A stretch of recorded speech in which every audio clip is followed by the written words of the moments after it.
jornalista Antônio Valadão iniciou sua carreira profissional trabalhando no Diário de Aracaju, o órgão dos diários associados que funcionava em Sergipe, jornal impresso. Ali se iniciou como repórter e em seguida se entusiasmou com a atividade de venda de anúncios e também trilhou os caminhos da atividade de publicitário. Segundo Valadão, isto foi importante como fonte de renda na área de comunicação. Depois, também migrou para a TV, onde foi produtor e até hoje é apresentador. É muito rica a história da trajetória de Antônio Valadão, num período em que a mídia de Sergipe era rica em jornais impressos e tinha nomes que marcaram a história da comunicação no estado de Sergipe. Vamos acompanhar o depoimento do jornalista Antônio Valadão. Eu acho que eu nasci para ser jornalista. Tá? Eu comecei a trabalhar aos 15 anos de idade, quando nós voltávamos do Rio para Sergipe. Meu pai veio para a transportadora sergipana de Wilson Almeida como gerente e a nossa situação financeira era péssima. E eu comecei trabalhando com 15 anos, carimbando o manifesto. Como sempre tive um jeito assim, aglutinador, manso e amigueiro, eu me tornei uma pessoa ao lado de Wilson sergipana. O Wilson tinha assim, uma relação muito grande com a sociedade. Então o Wilson era diretor do Aeroclube, o Wilson era diretor daquilo outro, e eu estava sempre com ele nos locais, nas festas, mas eu tinha por mim que eu queria ser jornalista, talvez por influência do Repórter Esso, talvez por influência do Amaral Neto, repórter, talvez por influência da própria TV, que já estava muito incrustada na minha vida. Então eu queria ser repórter.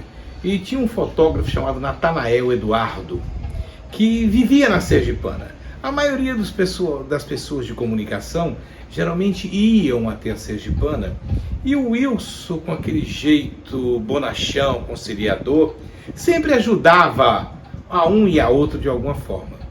E o Diário de Aracaju não fugia à regra. A maioria dos jornais demoravam a pagar o frete dos jornais, porque o papel vinha de caminhão da Sergipana, o papel celulose, para as máquinas impressoras. E os jornais já tinham muita dificuldade naquela época. E atrasava muito o frete. Então o Wilson mandou pedir a Raimundo Luiz que me contratasse. E aí depois Raimundo me dizia o seguinte, que não foi um pedido, foi uma imposição, porque eles viviam devendo.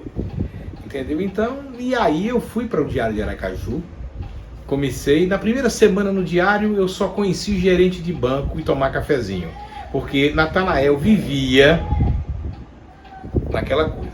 Dinheiro no Diário não tinha. Eu me lembro que a primeira página que a gente vendeu de jornal fui eu e Natanael, foi a Murilo Dantas.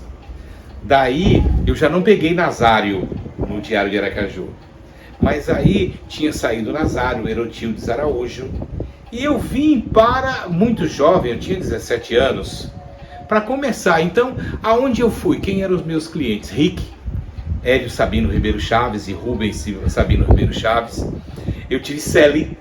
Eu fiz a cobertura da inauguração de uma escola ali no Leite Neto que a Celi construiu. Foi o meu primeiro contato com Luciano Barreto. Isso aí nos idos de 74, 75. E eu comecei a conhecer o empresariado. Gentil Barbosa, o menino da construtora, os pais de Roberto Gentil, o seu Oviedo Teixeira. Então eu conheci a nata da economia sergipana. E eu consegui já dali fazer o meu salário.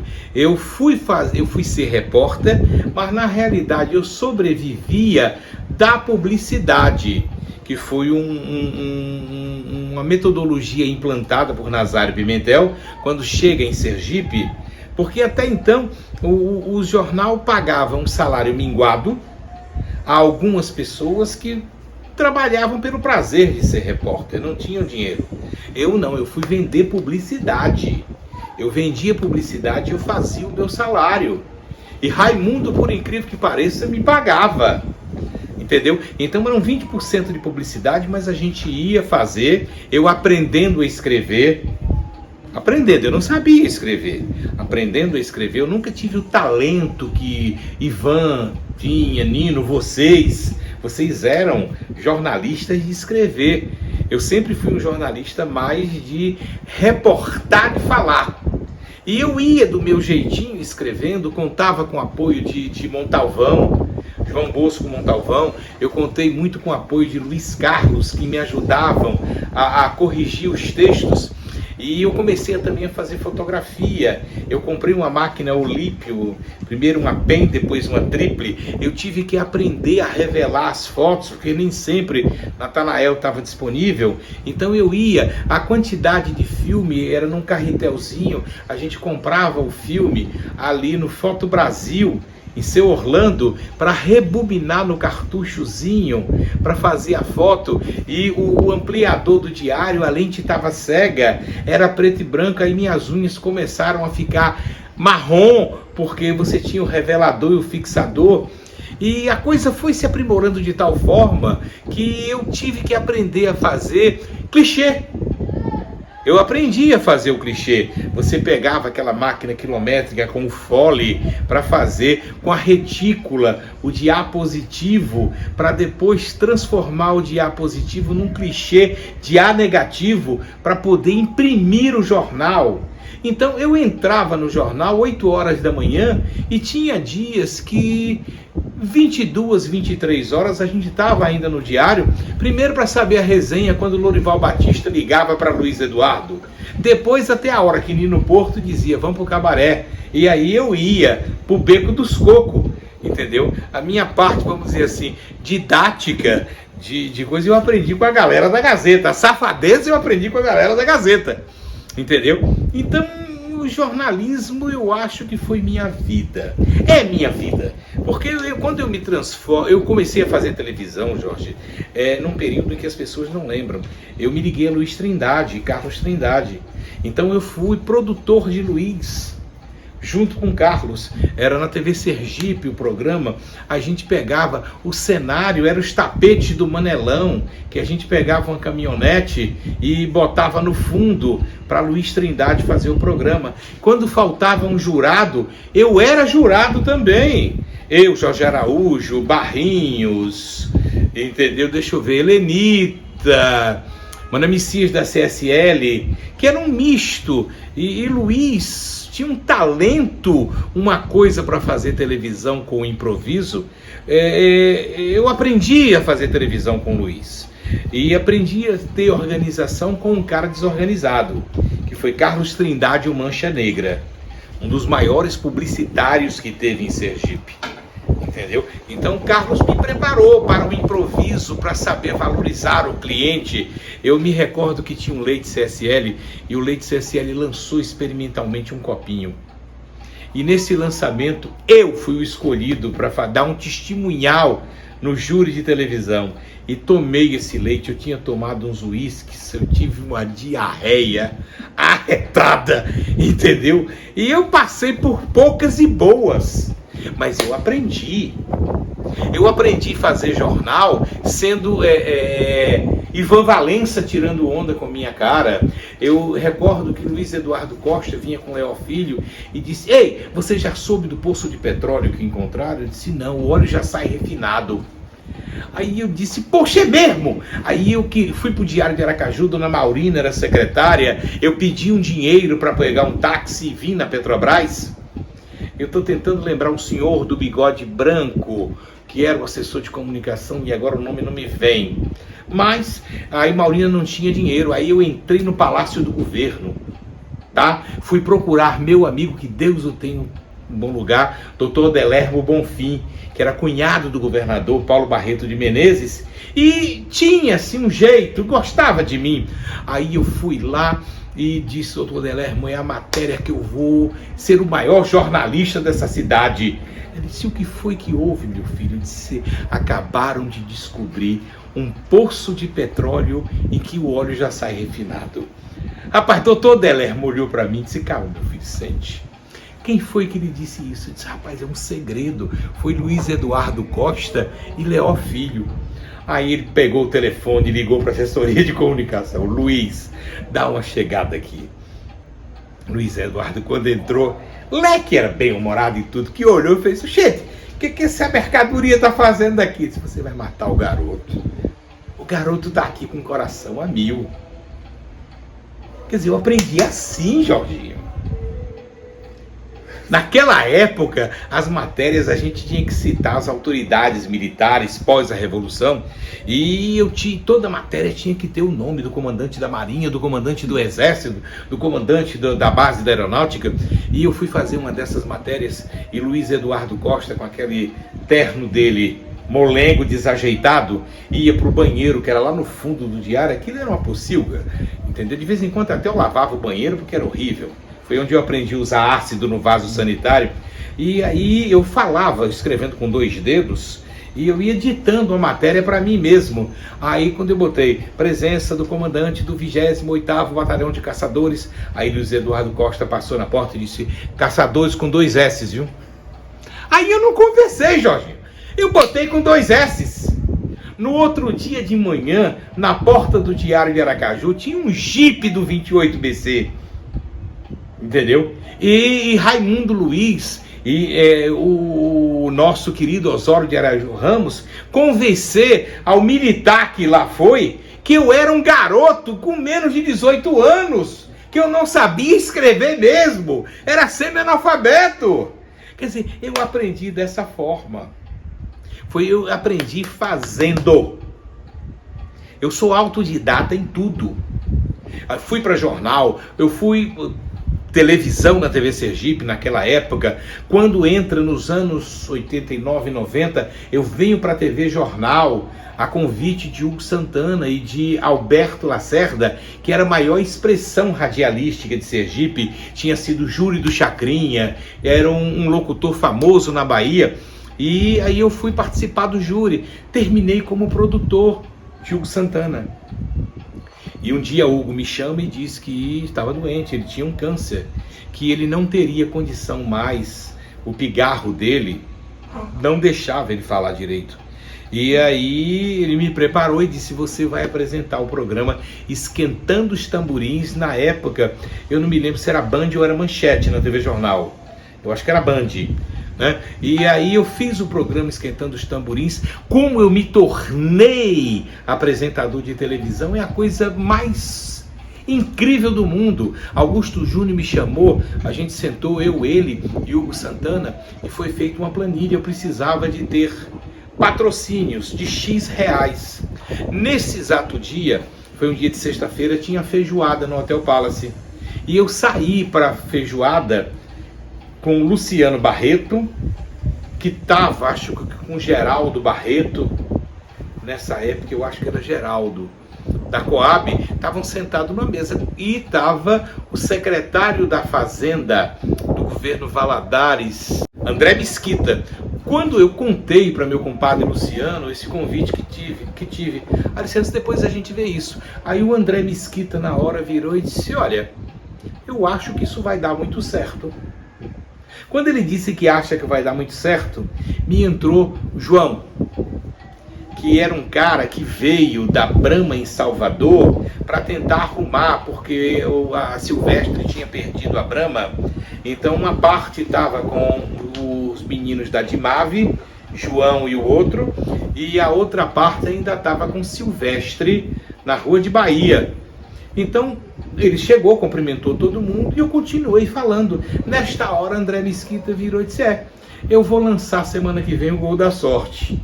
Eu pego uma cota. Na mesma hora o rapaz da Brahma que estava aqui de Salvador, virou e disse, não, ele vai entrar, eu também vou. Quer dizer, eu consegui comprar um horário de televisão sem experiência nenhuma em um dia. Quer dizer, estava escrito que eu faria televisão na minha vida. E aí eu fui para a escola, porque a TV Jornal foi uma escola. Eu tive Nailson Alves, eu ainda tive Jorge Carlos Gomes, eu ainda tive no jornalismo uma série de pessoas que agora me falha a memória, mas era uma escola, entendeu? E aquela postura do apresentador de conseguir, eu não conseguia segurar o pescoço, o sistema nervoso, o pescoço ficava para cá, ficava para lá, e eu tinha a galera do FM, que era Joey Feitosa, Serginho Dantas, Chocolate, Davi Leite, que ainda iam perturbar no estúdio, e com isso eu entendi que o meu programa tinha que ser um talk show. Era uma ruma de palhaço tentando, jogando bolinha para que eu errasse, e eu me superava. E daí eu não conseguia falar lendo o telepronto, como até hoje eu tenho dificuldades, mas eu precisava falar e eu esquecia o texto. E aí eu fui buscar no Velho Guerreiro, Chacrinha. O Chacrinha dizia, vocês querem bacalhau? E aí mandava mensagens para o público, os patrocinadores, que o Faustão faz isso hoje. O Faustão, aqueles nomes que ele lê, aquilo ali são pessoas de interesse da empresa para mandar. E o que eu fazia? Quando eu esquecia o texto, aí eu tinha lá Jorginho, que era um cara que era meu amigo, fulano, um dono de um bar no bairro tal, e eu escrevia ali os nomes. Aí eu, confetinho para fulano, porque era um programa de carnaval. Aí o que era confete? Confete é um elogio desmerecido. Como o horário era pago, eu falava de quem eu quisesse. Ninguém poderia impedir, porque eu tinha comprado o horário. Isso foi no primeiro ano. Aí logo depois eu entro um dia no PFL, que era na rua de Propiá. Aí seu Heleno, que foi vereador em Aracaju, tinha mandado me chamar no PFL. Eu digo, o que foi, seu Heleno? O doutor João quer falar com você, doutor Machado. Aí eu prontamente esperei, demorou, entrou um, entrou outro. Aí ele virou e disse, eu vou dizer o que é, você vai fazer o programa de São João na TV. Eu digo, não, você não tem experiência para isso. Eu disse, mas o doutor Machado conversou com o doutor João e disse que você vai fazer muito bem, que você agradou no carnaval. E aí ele me pergunta, vai jogar o que no lugar do confetinho?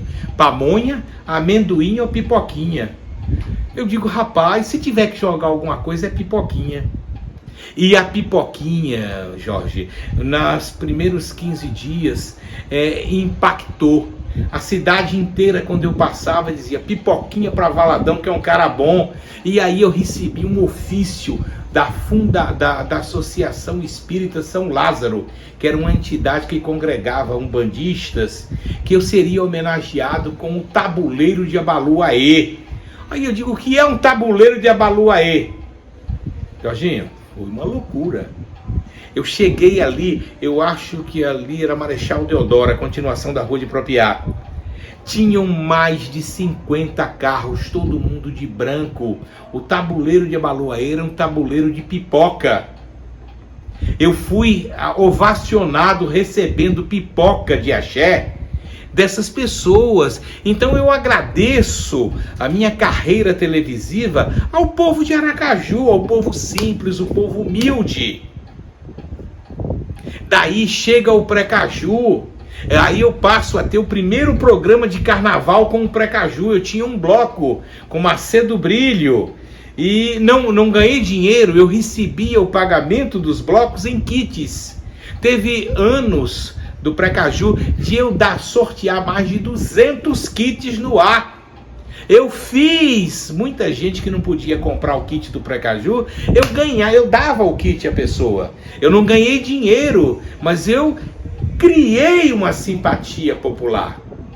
Quando eu passo para a Peripê, na Jornal, no São João, eu viabilizei a Liga de Quadrilhas. Eu me tornei patrono da Liga. Eu nunca, quadrilha nenhuma, me deu um tostão.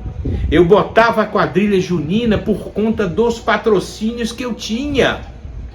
Então, eu fomentei a cultura. Eu trouxe a cultura para a televisão pago, a empresa recebia.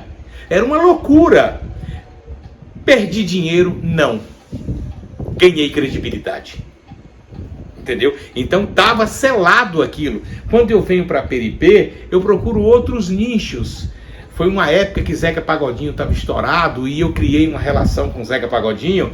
Não tocava o samba abertamente, tinha muito preconceito. O próprio Chocolate não botava macumba. Hoje ele está macumbeiro assumido, mas o samba era a música da macumba e a gente não podia ter preconceito. E aí eu comecei a fazer o rádio AM, que é o modelo FM norte-americano no Brasil. Eu atendia o telefone na televisão no ar, não se tinha medo, eu confiava no meu público. Então, algumas pessoas ainda questionavam, você não tem medo que alguém xingue na televisão? Não. Nunca houve um palavrão, nunca houve um desagrado. E eu pedia, gente, não fala em política. Quando alguém falava em política, eu virava o tom. No meu período de Aperipê, que foram quase 7 anos, eu consegui ter a maior audiência na emissora. A Aperipê tinha 19 anos, nunca tinha pontuado no Ibope. Eu pontuei no Ibope um pouco abaixo de Bareta, que estava na TV Atalaia, e tinha um transmissor que pegava o interior todo. O meu transmissor na Aperipê, na época, não pegava a parte sul. Então eu fiz a Aperipê ter audiência, tá? Ache ruim ou ache bom, quem quiser, o Ibope tá aí, Fernando Cabral tem, o Ibope de Bareta foi 3,96, o meu 3,72, e a Aperipê eu tinha uma audiência maior do que toda a grade junta, só tirava o Castelo Rá-Tim-Bum.